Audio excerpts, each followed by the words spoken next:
दिवाळीनंतर जो बॉम्ब देवेंद्र फडणवीसजी फोडणार आहेत तो बॉम्ब फुटण्याआधीच किंवा न फुटलेल्या बॉम्बच्या आवाजाला घाबरून त्यांनी कानावर हात कसे ठेवले त्याचं चित्र आज त्यांचा बदललेला आवाज, बदललेला चेहरा आणि बदललेला संवाद यातून स्पष्ट झाला. पण तरीही दिवाळीनंतर बॉम्ब फुटेलच.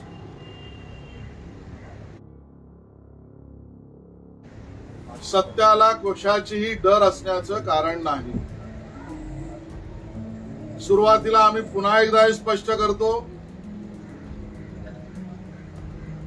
समीर वानखेडे यांना चारित्र्याचं प्रमाणपत्र देणं हे भाजपचं काम नाही.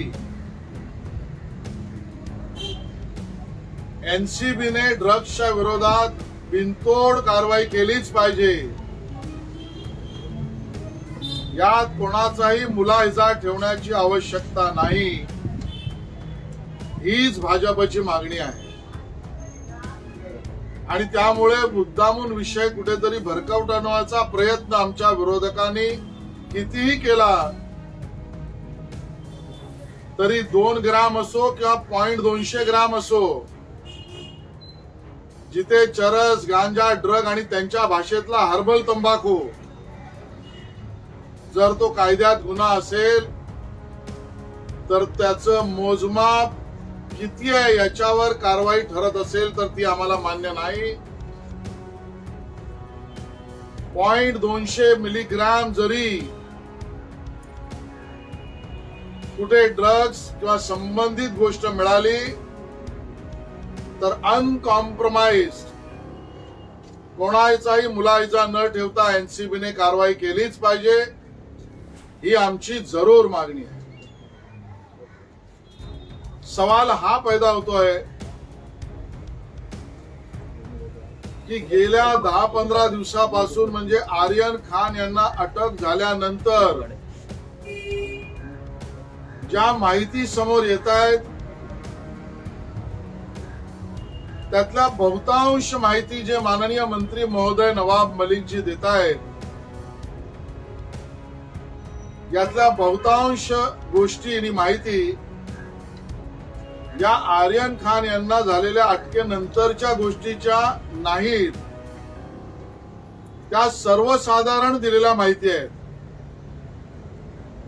म्हणजे आज त्यांनी काढलेले समीर वानखेडे यांचे कपडे असतील, बूट असतील, घड्याळ असतील, आम्हाला याच्यावर काही भाष्य करायचं नाही. आम्हाला कोणाच्याही चारित्र्याला प्रमाणपत्र द्यायचं नाही.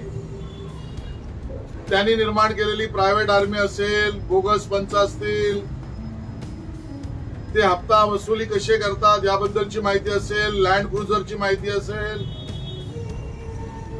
प्रश्न आहे की ही सगळी माहिती नवाब मलिक साहेब तुमचा जावई 8 महिने अटकेत असताना तुम्हाला होती ना, मग ती तुम्ही गुप्त का ठेवली? राज्यपाल महोदयांसमोर तुम्ही काय शपथ घेतली? ती गुन्हेगारी आणि गुन्हेगारा संबंधातली माहिती लपवण्याची शपथ आपण घेतली होती का? आणि त्यामुळे काल जन्माला आलेल्या माहितीच्या आधारावर प्रेस कॉन्फरन्स होत नाहीये.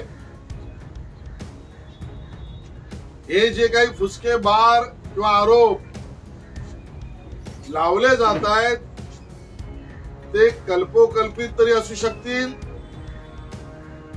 किंवा आज त्यांना सांगावं असं वाटल्यामुळे 8 महिने लपवले तरी असतील.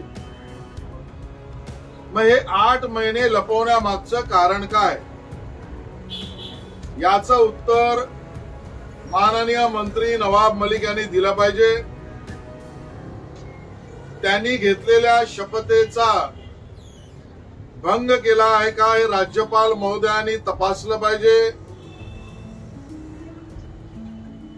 किंबहुना गुन्हेगारी आणि गुन्ह्याच्या कार्यपद्धती संबंधीची माहिती लपवणं हा फौजदारी गुन्हा आहे का, याबद्दलची सुद्धा स्पष्टता झाली पाहिजे. आणि म्हणून आमची आज मागणी आहे, या सगळ्या लपवाछपवीचा घटनाक्रम पाहता माननीय मंत्री नवाब मलिक जी यांची सवयच लपवाछपवी आणि बनवाबनवीची आहे. आणि त्यांनी ज्यांच्यावर आरोप केले त्यातले काही आरोप गंभीरही आहेत. म्हणून आमची मागणी आहे की लपवाछपवी करणारे माननीय मंत्री नवाब मलिक यांच्याकडे दिलेली माहिती लपवणं आणि अजूनची काही माहिती असणं हे नाकारता येत नाही. म्हणून नवाब मलिक जी यांची आणि ज्यांच्यावर त्यांनी आरोप केले त्या यंत्रणांमधल्या लोकांची दोघांचीही नार्को टेस्ट करावी. दूध का दूध पाणी का पाणी झालं पाहिजे. ज्यांच्यावर गंभीर आरोप झालेत त्यांच्याकडनंही सत्य आलं पाहिजे. जे माननीय मंत्री सरकारची ढाल पुढे करून ना कोर्टासमोर जात आहेत, ना विविध पोलीस यंत्रणांसमोर जात आहेत, ना शपथेवर कोर्टासमोर काही दावा दाखल करीत आहेत, आणि 8 महिने ती माहिती त्यांच्याकडे नव्हती, लपवली का याची माहिती सुद्धा देत नाहीयेत. त्यामुळे माननीय नवाब मलिक जी यांची सुद्धा नार्को टेस्ट व्हावी. सच का सच, दूध का दूध, पाणी का पाणी समोर येईल. आणि म्हणून या सगळ्या प्रकरणात सत्याची कास जर या सरकारची असेल तर राज्याच्याच सरकारने दोघांची नार्को करावी. किंबहुना जर नार्को पासून आरोप करणाऱ्यांना, लपवालपवी करणाऱ्यांना आणि ज्यांच्यावर गंभीर आरोप केले त्यांना, या दोघांना समान पद्धतीने राज्य सरकारने वागवलं नाही तर यात राज्य सरकारमध्ये बसलेल्या अन्य लोकांचा सुद्धा कटकारस्थानात हात आहे असा संशय बळावेल. आज मला एवढंच सांगायचं. जी रात्री उशिरा अनिल देशमुख यांना अटक केलेली आहे,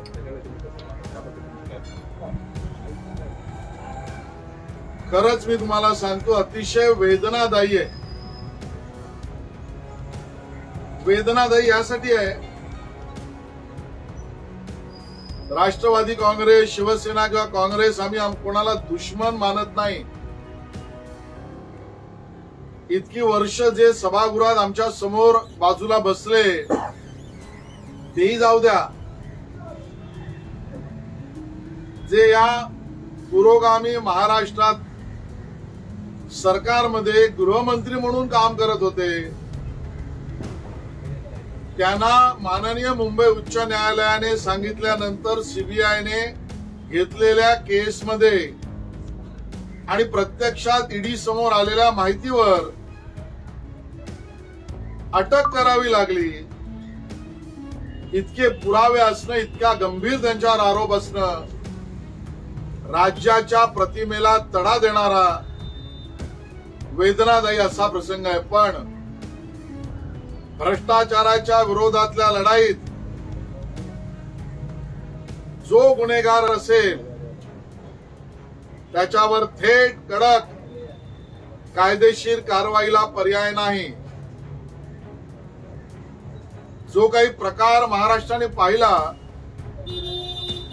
सगळा मी आज वर्णन करायची गरज नाही. आणि राज्यातल्या सत्ताधाऱ्यांनी किती आव आणला तरी त्याच्यापासून पळ काढू शकत नाही. ते म्हणजे पोलिसी यंत्रणा गुन्हे तपासण्याऐवजी गुन्हे करण्यासाठी वापरली जाते. पोलिसी यंत्रणा भ्रष्टाचार थांबवण्यासाठी वापरण्याऐवजी 100 करोडची वसुली करण्यासाठी वापरली जाते. ज्यांच्यावर आरोप गंभीर पद्धतीचे आहेत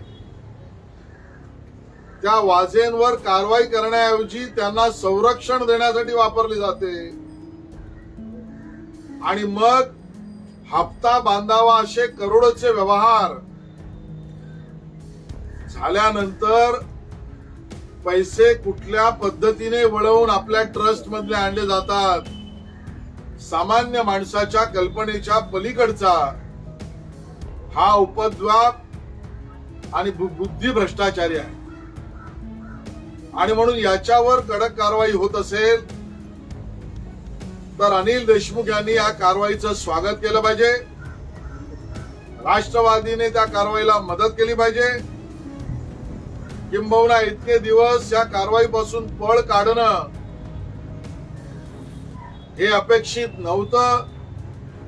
किमान पक्षी देशमुख साहेबांनी त्यांचे नेते शरदचंद्र पवार साहेबांचा आदर्श तरी ठेवला पाहिजे होता की पवार साहेबांना नोटीस गेल्यावर ते म्हणाले मला बोलावण्याआधीच मी ईडी समोर जाईन. पवार साहेबांनी जो घातलेला आदर्श तोही अनिल देशमुखांनी वारंवार समज दिल्यानंतर तो आदर्श तर ठुकरावलाच. पण आता सर्व रस्ते बंद झाल्यावर शरण यावं लागलं. कारवाई झालीच पाहिजे, पण महाराष्ट्रासाठी वेदनादायी आहे. छगन भुजबळ यांच्याप्रमाणे अनिल देशमुख यांना देखील अडकवण्याचा प्रयत्न केला जातो असे आरोप मालिकांनी आता दुसरं काही ते बोलूच शकणार नाही. आणि मलिक साहेबांनी याचं उत्तर द्यावं की भुजबळ साहेबांवरच्या सर्व कायदेशीर कारवाया आणि गुन्हे संपले आहेत का. आणि सफेद रंग घेऊनच जर बसले असतील मलिक साहेब तर त्यांच्या त्या प्रेस कॉन्फरन्स मधून जाणवत होतं भुजबळ साहेबांनी गुन्हा केला नाही, देशमुख साहेबांनी गुन्हा केला नाही, फिल्म इंडस्ट्रीमध्ये ड्रग्ज नाही, राज्यामध्ये ड्रग्ज येत नाही, ड्रग्जच्या पार्ट्या होत नाहीत, राज्यामध्ये काहीच चालत नाही असा सफेद रंग त्यांना लावायचा असेल तर त्यातून गुन्हेगाराला वाचवण्याचीच भूमिका राष्ट्रवादी काँग्रेस येते. सर, अजित पवार यांच्या बेहिशोबी संपत्ती प्रकरणात आयकर विभागाने मोठी कारवाई केली. त्याच्या दिल्ली, मुंबई, गोव्यातल्या सगळ्या प्रॉपर्टी सील करण्यात आल्या. मला वाटतं आयकर विभागाची कारवाई ही कायदेशीर टप्प्याटप्प्याने चालू आहे हे स्पष्ट होत आहे. पहिल्यांदा सूचना नोटीस, छापे, त्याच्यानंतर जप्ती. राज्य सरकारमधले तपास यंत्रणा जशी बेमालूम रानटी पद्धतीने काम करते तशा या कारवाई नाहीत. कारण केंद्रीय मंत्री असला तरी काय अदाखलपात्र गुन्ह्यात आम्ही अटक करू, लागलीच तातडीने अटक करू, अशा कुठल्याही कारवाई केंद्र सरकारने केलेला नाही. आणि म्हणून याचं स्पष्टीकरण अजित पवार साहेब देतील, कायदेशीर मार्ग चोखाळतील. पण एवढ्या मोठ्या प्रमाणात बेनामी संपत्तीची निर्मिती होतेच कशी. त्या बेनामी संपत्तीमध्ये अजून कोणाचे हात आहेत का. ती बेनामी संपत्ती अर्जित करण्यासाठी कोणाला रॅन्सम म्हणजे दबाव वापरला गेला आहे का. चौकशी सगळ्याची झाली पाहिजे. मला वाटतं काही कोणाचे हात आहे असं वाटतं तुम्हाला, या सगळ्यामध्ये कोणाचा काही हात आहे असं वाटतं. मला असं वाटतं हे काम तपास यंत्रणांचं आहे. त्याच्यावर भाष्य करणं योग्य नाही. पण सर्वसाधारणतः कुठलाही सामान्य माणूस हे समजू शकेल कोट्यांचे कोटी फ्लॅट, कोट्यांचे कोटी बंगले, कोट्यांचे कोटी इन्व्हेस्टमेंट हे एकट्या हाताने होत असेल असं वाटायचं कारण नाही. फडणवीस 5 वर्ष गृहमंत्री सुद्धा होते. माझे अंडरवर्ल्डशी संबंध आहेत असं जर फडणवीसांना म्हणायचं असेल तर ते यापूर्वी का बोलले नाही, त्या 5 वर्षात माझ्यावर कारवाई का केली नाही असा सवाल नवाब मलिकांनी विचारला. कारवाईला मुहूर्त लागत नाही. ज्या वेळेला पूर्ण माहिती येते त्याच वेळेला त्याची मागणी केली जाते. माननीय देवेंद्र फडणवीसजी यांनी त्याचं स्पष्टता दिलेली आहे. ज्या वेळेला ते हा बॉम्ब फोडतील त्यावेळेला या सगळ्या गोष्टींचा उलगडा होईल. दुसरा आणखी एक प्रश्न त्यांनी विचारला आहे की सीसीटीव्ही 4 सीझन हॉटेलमध्ये ड्रग्सच्या पार्ट्या चालत होत्या, त्यावेळेला ते गृहमंत्री होते, त्यावेळेला त्यांना याची कुठली माहिती मिळत नव्हती का. नंबर 2, ते म्हणाले की माझ्याकडे एक सीसीटीव्ही फुटेज आहे ज्याच्यात फडणवीसांचे नातेवाईक एका हॉटेलमध्ये दिसत आहेत. ते फुटेज मी समोर आणणार नाही कारण मी एवढ्या खालच्या पातळीला उतरत नाही असं ते पण म्हणतात. ड्रग्सचा व्यवहार पण तिथे होता असा संशय त्यांनी. आणि एका टेबलची किंमत पण 15 लाख. 15 लाख. नवाब मलिक यांच्या आरोपाचा स्तर हा मिठी नदीतल्या खाडीच्याही खालचा आहे आणि त्यामुळे तो वाहणारी नाही, त्याच्यावर वहन प्रक्रिया पुढे चालू शकत नाही, त्यातनं फक्त दुर्गंधीच येऊ शकते. मग नवाब मलिक यांना आमचा सवाल आहे, तुमच्याकडे जर ती तेव्हा माहिती होती तर ती तेव्हा तुम्ही का दिली नाही? बरं तेव्हा दिली नाही सोडा, आज तरी तुमच्याकडे तपास यंत्रणा आहे, त्यातनं चौकशी का करत नाही? आणि त्यामुळे नवाब मलिक यांनी स्वतःचं नाव आता नवाब मलिक याऐवजी खयाली मलिक, कल्पोकल्पित अशा खयाली मलिक असं त्यांनी ठेवावं. आणि कुठल्याही सीसीटीव्हीला आम्ही भीक घालत नाही, घाबरत नाही. किंबहुना एनआयए कडे जी सीसीटीव्ही फुटेज मुंबई पोलीस आयुक्तालयात जाणाऱ्या व्यक्तींची, नेत्यांची आहे, ती बाहेर येईल त्यावेळेला पळता भुई थोडी होईल. आणि देवेंद्र फडणवीस काय किंवा आशिष शेलार काय, कोणाच्या नातेवाईकांनी 5 स्टार मध्ये जाण्यात काही गुन्हा नाही. गैरकारोबार करण्याचा तर विषय फडणवीसांच्या परिवारात येतच नाही. JNPT पोर्ट ट्रस्टवर 51 टन अफीम जमा झालं, परंतु 15 दिवसानंतरही कुठलीही कारवाई झाली नाही, अशा पद्धतीचा संशय केंद्रीय यंत्रणावर नवाब मलिक यांनी. सफेद झूट, सफेद रंग घेऊन बसल्यावर स्वतःच्या चेहऱ्यावरची काळोखी लपवता येईल या गैरसमजातना पसरवलेलं हे विधान आहे. त्या पोर्टवर किती टन ते मला माहित नाही, जे काही टन असेल त्या ज्या काही ड्रग्स किंवा गोष्टी सापडल्या त्याच्यावर पकडण्याचं काम सुद्धा DRI ने केलेलं आहे. राज्यातल्या अँटी नर्कोटिक्स ब्युरो प्रमाणे ते गप्प बसलेले नाहीत. त्याच्या पुढे DRIच्या अधिकाऱ्यांनी कारवाई करून जप्ती केलेली आहे आणि त्या पुढे केंद्र सरकारने या सगळ्या प्रकरणात NIA मार्फत चौकशी सुद्धा सुरू केलेली आहे. आणि त्यांच्या मनात उद्या भ्रम पसरवण्याआधीचा विचार मी आजच बंद करतो. NIA ला पूर्ण देशभर चौकशी करण्याचा अधिकार असतो, म्हणून NIA ची चौकशी आहे. आणि म्हणून सगळ्या कायदेशीर प्रक्रिया त्यातल्या चालू आहेत. प्रश्न हा निर्माण होतोय की ज्या पद्धतीने सगळं चालू आहे, समीर वानखेडे यांच्या चारित्र्याच्या प्रमाणपत्राचा भाजप द्यायचा संबंध नाही, पुन्हा एकदा मी अधोरेखित करतोय. पण चौकशाच होऊ नये, चौकशी कराल तर याद राखा, ड्रग्सच्या विरोधामध्ये या देशामध्ये आपल्या युवकांना संपूर्णतः वाचवण्यासाठी एक मोठं युद्ध केंद्र सरकार लढत आहे. मी आज तुम्हाला टप्प्याटप्प्याने सांगतो की त्या विरोधात केंद्रातील विरोधी पक्ष सर्व आणि राज्यातील सत्ताधारी पक्ष यांच्या भूमिका या ड्रग्स आंतरराष्ट्रीय डीलर्सना एका अर्थाने वाचवण्याच्या चालू आहेत. NDPS कायदा कडक केला, यांचा विरोध. ज्या आंतरराष्ट्रीय सीमांच्या पार करून वर्षानुवर्ष आरोप होतोय की ड्रग्स भारतामध्ये आपले विरोधक पसरवण्याचा प्रयत्न करतायत. म्हणून जर बॉर्डर सिक्युरिटी फोर्सेस BSF यांनी आपल्या चौकशीच्या कार्यकक्षा वाढवल्या, त्या 50 किलोमीटर पर्यंत भारतातल्या सीमेत केल्या, तर BSFच्या वाढत्या कार्यकक्षेला विरोध करणारी हीच लोक. यात जर केंद्रीय यंत्रणांपासून अन्य कोणी अधिकारी असतील, मग ते राज्याचे असो किंवा अन्य कोणी असो, तर याची सर्वव्यापक चौकशी झाली पाहिजे. याचे अधिकार CBIला आहेत. तर CBIला राज्यात आणण्यापासून किंवा CBIच्या कारवाईला यांचा विरोध, या सगळ्या ड्रग्सच्या प्रकरणामध्ये व्हॉट्सअप चॅट असेल, मेल असेल किंवा वेगवेगळे इंटरनेट बेस्ड प्लॅटफॉर्म असतील, यातना सुद्धा पेडलिंगच्या चर्चा होतात. म्हणून केंद्र सरकारने गेल्या वेळेला IT ऍक्ट मध्ये कोणाचे ईमेल संशयास्पद किंवा व्हॉट्सअप याच्यावर चौकशी करण्याचे कायदेशीर अधिकार IT ऍक्ट मध्ये आणण्याचा प्रस्ताव केला.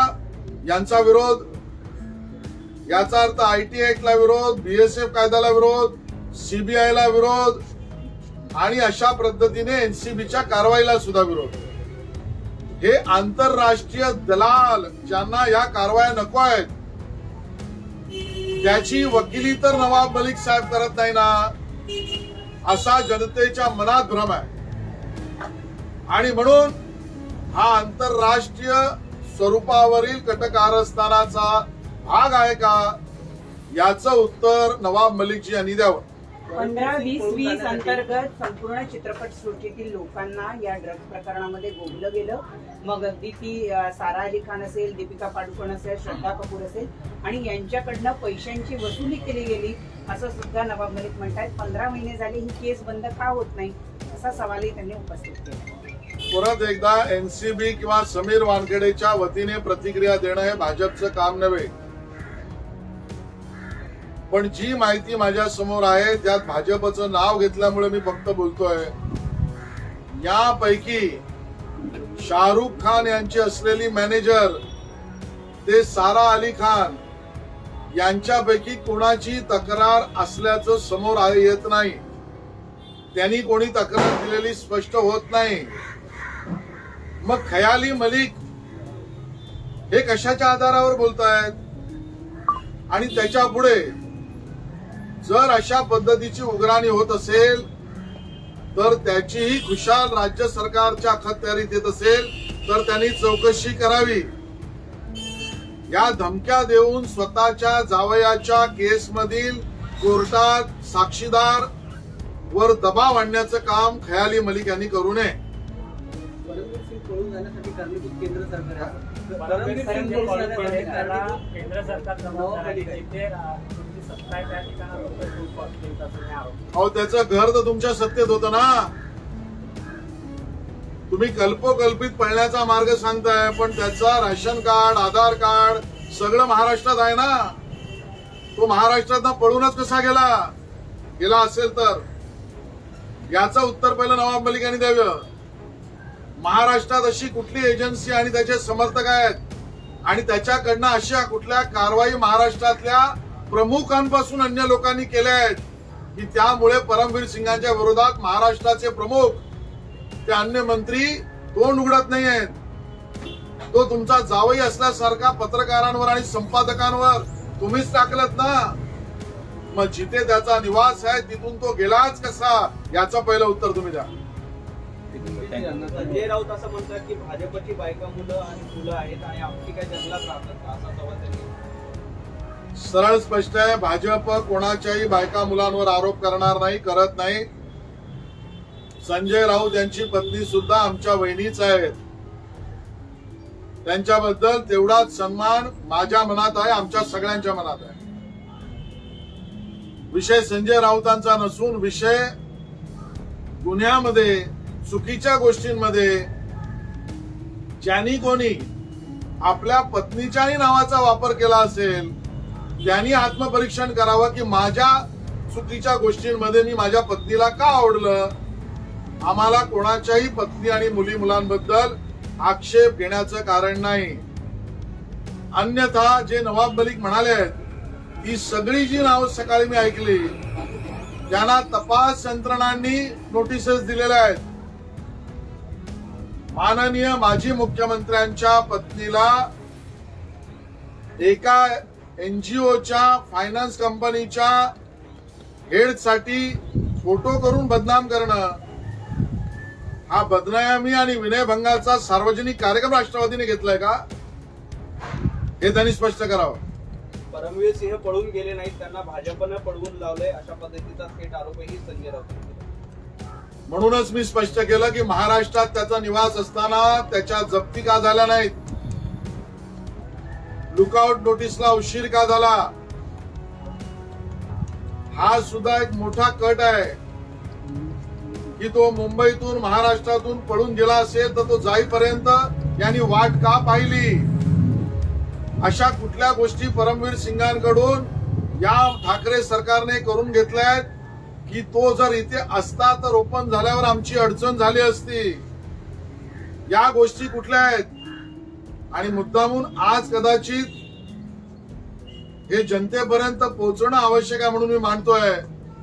जर ते पळून गेलेच असतील, पुन्हा सांगतोय, जर ते पळून गेलेच असतील, विदेशातच असतील, तर महाराष्ट्र सरकार पळायलाही त्यांना मदत करत आहे आणि उद्या ज्या देशात ते जातील कदाचित त्या देशात राजकीय आश्रय, पॉलिटिकल असायलम त्यांना मिळावा याची पायाभरणी सुद्धा महाराष्ट्र सरकार करते आहे. याचं कारण परमवीर सिंगांनी केलेले आरोप राज्य सरकार सरकारी यंत्रणेवर आहेत. सरकारी यंत्रणेवर केलेल्या आरोपानंतर चौकशी सुरू झाल्यावर त्यांच्यावर 1 नाही 2 नाही 3 नाही 4 नाही प्रचंड गुन्हे दाखल सरकारकडून होत आहेत. म्हणजे एक तर त्याला पळून जाऊ द्यायचं, पळून जाऊ दिल्यानंतर त्याच्यावर सरकारच्या विरोधात बोललास म्हणून गुन्हे दाखल करायचे. काही देशांमध्ये सरकार विरोधात बोलल्यावर गुन्हे दाखल केल्यावर राजाश्रय, पॉलिटिकल असायलम मिळतो. उद्या ते जे आरोप करतील ते आजच आम्ही स्पष्ट करतोय, महाराष्ट्र सरकार मधला मोठा कट आहे. हिंदी में जानना चाहेंगे जिस तरीके से इस पूरे मामले में नवाब मलिक लगातार देवेंद्र फडणवीस को ड्रग्स के इस पूरे मामले से कितना होता है? सबसे पहले तो दीपावली की शुभकामनाएं मैं सभी नागरिकों को भारतीय जनता पार्टी की तरफ से देता हूं. दीपावली के परिप्रेक्ष्य में भी आज पत्रकार मित्रों को यहां बुलाना पड़ा, इसके लिए उनको क्षमस्व. लेकिन जो बात माननीय विपक्ष के नेता देवेंद्र फडणवीस जी ने कल कही, बम तो दिवाली के बाद फूटेगा, जो बम फूटा ही नहीं उसके पहले उसके आवाज से कैसे डर पैदा हुआ और अपने कानों पर कैसे हाथ रखने का काम नवाब मलिक जी ने आज बदले हुए सुर में, बदले हुए चेहरे में और बदले हुए डायलॉग में किया, ये हमने देखा है. फिर भी हम कहना चाहते हैं बम तो फूटेगा ही और इसमें जो इंटरनेशनल हो, ये क्रिमिनल्स की लिंक भी देवेंद्र जी दिवाली के बाद उजागर करेंगे. हम ये स्पष्ट करना चाहते हैं, समीर वानखेड़े नामक अधिकारी हो या कोई भी अधिकारी हो, उस अधिकारी को कैरेक्टर सर्टिफिकेट देने का काम भारतीय जनता पार्टी का नहीं है. हाँ, जरूर ड्रग्स के खिलाफ इस देश में कड़ी कार्रवाई हो, इसकी मांग भारतीय जनता पार्टी करती है. वो 2 मिलीग्राम हो या 0.200 मिलीग्राम भी हो, जहां पर भी ड्रग्स मिलेगा उसका वजन कितना है उसके ऊपर कार्रवाई तय नहीं हो सकती.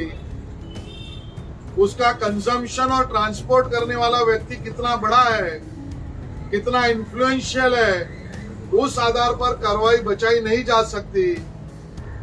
पूरे देश में ड्रग्स के खिलाफ की कार्रवाई तेज हो, कड़ी हो, ये भारतीय जनता पार्टी की मांग जरूर है.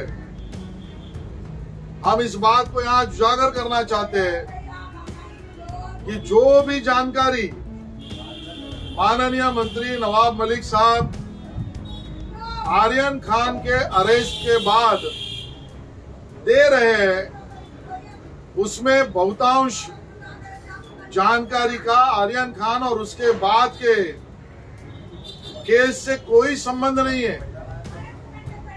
वो जो जानकारियां दे रहे हैं, वो जानकारी समीर वानखेड़े ने कौन से शूज पहने, कौन से कपड़े पहने, कौन सी पतलून पहनी, उसके संबंध किसके साथ है, उसका व्यवहार भ्रष्टाचारी कैसे है, वो अपने वरिष्ठों से कैसे बात करता था, वो बोगस पंच यूज करते थे क्या, उनको जॉब कैसे मिला, उनकी कास्ट कौन सी है, उनका धर्म कौन सा है, ये जो सब बातें जो निकलकर आज बताई जा रही है, ये क्या आर्यन खान के अरेस्ट होने के पहले जानकारी नहीं थी क्या नवाब मलिक जी को? उनके जवाई को बेल मिलने के बाद ही नवाब मलिक इस बातों को उजागर क्यों कह रहे हैं? ये जानकारी आर्यन खान के अरेस्ट के पहले से अगर पब्लिक डोमेन में मौजूद थी, उनको जानकारी थी, तो उसको छुपाया क्यों गया? उनको छुपाने के पीछे का राज क्या है? मंत्री इस नाते शपथ नवाब मलिक जी ने माननीय राज्यपाल महोदय के सामने गुनेगारी और उसकी इंफॉर्मेशन को छुपाने की शपथ ली थी क्या? और इसके लिए ये गुनाह अपने आप में बनता है जब शपथ लेकर कोई व्यक्ति गुनाह की मामला और जानकारी ये छुपाता है, और छुपाने के कारण अगर गुनेगार, गुनेगारी और गुनाह इसको मदद मिलती है तो ये भी गुनाह बनता है, अपराध है कानूनन। और इसके लिए हम मांग करते हैं कि माननीय नवाब मलिक जी की आदत बहुत सारी चीजें गुनाह के मामले को लेकर छुपाने की स्पष्ट हो रही है, और इसके लिए हमारी ये मांग है कि जिन्होंने आरोप किए और चीजों को इतने महीनों तक छुपाया, वो माननीय मंत्री नवाब मलिक साहब की नार्को टेस्ट की जाए। और सिर्फ उनकी नहीं, उन्होंने जिन पर आरोप किया उस एजेंसियों के लोगों पर, उनको भी मौका मिलना चाहिए कि इन आरोपों की स्पष्टता दूध और दूध पानी का पानी बने। इसके लिए जिन पर आरोप किया है उस एजेंसियों के अधिकारियों की भी नार्को टेस्ट की जाए, दूध का दूध पानी का पानी हो जाएगा। मेरी तो मांग है राज्य सरकार की एजेंसी इसकी जांच करे। अगर राज्य सरकार संविधान के तहत समानता का भाव रखकर संगीन आरोप करके उसको छुपाने वाले को और जिन पर संगीन आरोप किया है उनको दोनों की नार्को टेस्ट नहीं करता, तो इसका मतलब राज्य सरकार में बैठे हुए या उसको चलाने वाले लोगों का भी इस गुनाह में हाथ है, ये स्पष्ट होगा। और इसकी मांग हम करते हैं। जहां तक बात पूरे ड्रग्स के मामले की है, इस क्रूज पार्टी को करने की भी परमिशन महाराष्ट्र के पुलिस ने दी थी क्या? इसकी भी जांच होनी चाहिए। उस क्रूज पार्टी की परमिशन लोकल पुलिस को देने के लिए किसी ने दबाव राज्य सरकार में से डाला है क्या? इसकी भी जांच होनी चाहिए। और जिस प्रकार के आरोप और विषय को हटकाना, लटकाना और भटकाना चल रहा है, उससे ये जरूर लगता है, आशंका बढ़ती है कि इसके पीछे कोई सोची समझी अंतरराष्ट्रीय ड्रग पेडलर्स की तय साजिश का तो काम महाराष्ट्र के कुछ मंत्री कर रहे हैं ना, इसकी आशंका बढ़ती है। इसका कारण यह है, पूरे देश में जिस प्रकार से ड्रग्स के ऊपर कार्रवाई हो रही है, हमारे आने वाली नस्ल को बर्बाद करने का प्रयास जो हमारे विरोधी देश है वो लगातार कर रहे हैं, और उसके ऊपर रोक लगने का और उसको रोकने का काम केंद्र सरकार कर रही है और उसके लिए कानून कड़े बना रही है। उस समय पर केंद्र में जो विपक्ष में है और जो राज्य में सत्ता पक्ष में बैठे हैं, वो लोग इस प्रकार के कार्रवाई से रोकने के काम कर रहे हैं।